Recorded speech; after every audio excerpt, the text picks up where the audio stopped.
लोकसभा निवडणुकीनंतर आणि operation tiger नंतर केंद्र सरकारच्या मंत्रिमंडळाच्या विस्ताराची चर्चा पुन्हा एकदा जोर धरू लागली आहे. आता पुढच्या 2-3 दिवसात मंत्रिमंडळाचा विस्तार होणार असं चित्र एकंदरीत दिसतंय. पण या सगळ्यामध्ये काही प्रश्न सुद्धा निर्माण होत आहेत. फक्त शिंदे सेना आणि भाजपाचाच विस्तारासाठी विचार केला जाणार आहे का अजित पवार गटाला सुद्धा एखादं मंत्रिपद मिळणार आहे? कारण सध्या महायुतीमध्ये हे 3 पक्ष आहेत, त्यामुळे मंत्रिमंडळ विस्तारात महाराष्ट्राचा फॉर्म्युला नेमका काय असणार या सगळ्याबाबत या व्हिडिओमध्ये आपण चर्चा करूया. पण सुरू करण्याआधी जर आमच्या चॅनलला नवीन आला असाल तर सबस्क्राईब करा आणि व्हिडिओ आवडला तर लाईक, शेअर, कमेंट करायला विसरू नका. तर सध्या महायुतीमध्ये 3 पक्ष आहेत, पण केंद्राच्या प्रतिनिधित्वाबाबत अजित पवार गटाकडे अजूनही एकही केंद्रीय मंत्री नाही. विशेषतः महाराष्ट्रातील अलीकडेच झालेल्या खासदार फुटीनंतर शिवसेना शिंदे गट आपला वाटा वाढवण्याच्या प्रयत्नात असल्याची चर्चा सुरू आहे.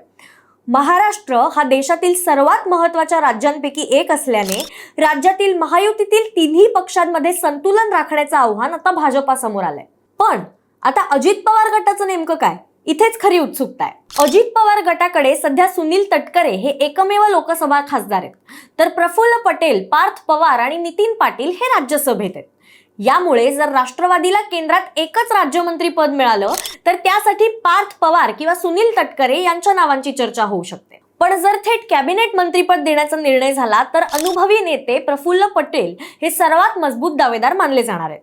सध्या मात्र अजित पवार गटाकडे केंद्रात एकही मंत्रिपद नाही, त्यामुळे या विस्ताराने त्यांना प्रतिनिधित्व मिळावं अशी पक्षाची अपेक्षा असल्याचं बोललं जात आहे. जर शिंदे गटाला आणखीन एक मंत्रिपद मिळालं तर तो अलीकडच्या राजकीय घडामोडीनंतर शिंदे गटाच्या वाढत्या प्रभावाचा संदेश मानला जाईल. पण जर अजित पवार गटाला पहिल्यांदाच केंद्रात प्रतिनिधित्व मिळालं तर महायुतीतील 3ही पक्षांना समान न्याय दिल्याचा संदेश पुढे येणार आहे. पण जर पुन्हा एकदा अजित पवार गट डावलला गेला तर भविष्यात महायुतीत नाराजी वाढण्याची शक्यता नाकारता येत नाही.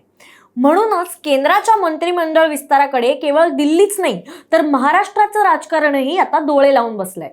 अखेर अजित पवार गटाला केंद्रात प्रतिनिधित्व मिळणार आहे का? तुम्हाला काय वाटतं? कमेंट्समध्ये आम्हाला नक्की सांगा.